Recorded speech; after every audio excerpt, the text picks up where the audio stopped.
Zanzibar ni njema atakaye na aje.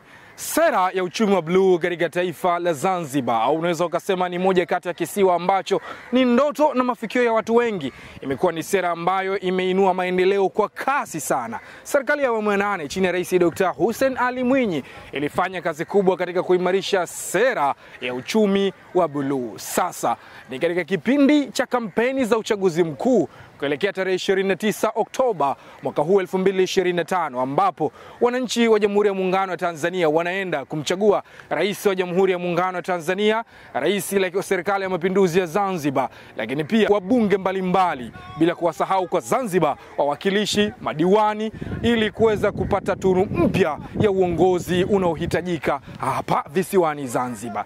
Wavuvi ni moja ya watu wanaoguswa kwa karibu sana na sera ya uchumi wa bluu. Tumefika hapa katika hii pwani ya Mtoni ili kuzungumza na wavuvi.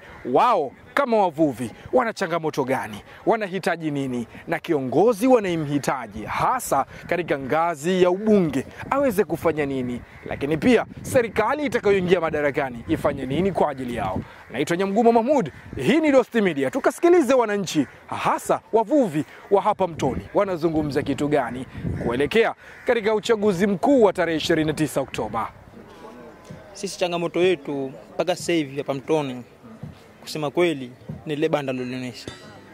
Kwa sababu ile banda ni sehemu biashara. Mwenye ile banda mwenye alifanya biashara.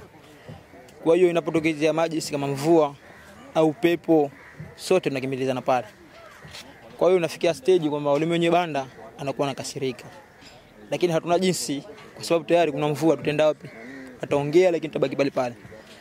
Kwa hiyo sisi kama wenyeji wa hapa Mtoni, kwanza, jambo la kwanza, mheshimiwa wetu pindipo atakapoingia madarakani, tunaomba sisi kama wavuvi ngetufanya msaada wa lile banda kwanza kutujengea paa. Tukiacha na banda, vile vile tunahitaji na choo, vile vile kijengwe hapa. Kwa sababu sisi ni watu ambao tupo katika mazingira haya. Alafu jambo jingine la pili, na sisi vijana katika hapa, wengine wapo tunao vitendea kazi, wengine hatuna vitendea kazi. Vile vile tulikuwa tunahitaji kitendea kazi sisi. Kama mfano tuweze tukipata hata kama ni ngwanda, fiber, tukiweza kupata hicho. Sisi vile vile hata kama tukiwa watu 50. Yaliokuwa anatukwaza zaidi pengine ni maboti haya, mameli haya hapa. Yanakuja hapa, inakuwa hata sio kuweka mfeto ambao kama vidogo vidogo inakuwa shida. Umenifahamu? Sasa na tukiwafika kutoka na wako juu kiuwezo, sisi tuko chini, inakuwa hawatuelewi wala hawatusomi. Hao ndio vikwazo ambavyo kama tunavyo. Kiongozi atakia kuja, kwanza sisi tunaomba tuwe naye pamoja, asiwe mbali, ambao kama kitakapo tutakili yale matatizo tuwe karibu kumpata na awe na sisi. Mheshimiwa wabunge waliopita walikuja hapa na kutuahidi ahadi mbalimbali ambazo zitatusaidia katika uvuvi pamoja na uuzaji wa samaki.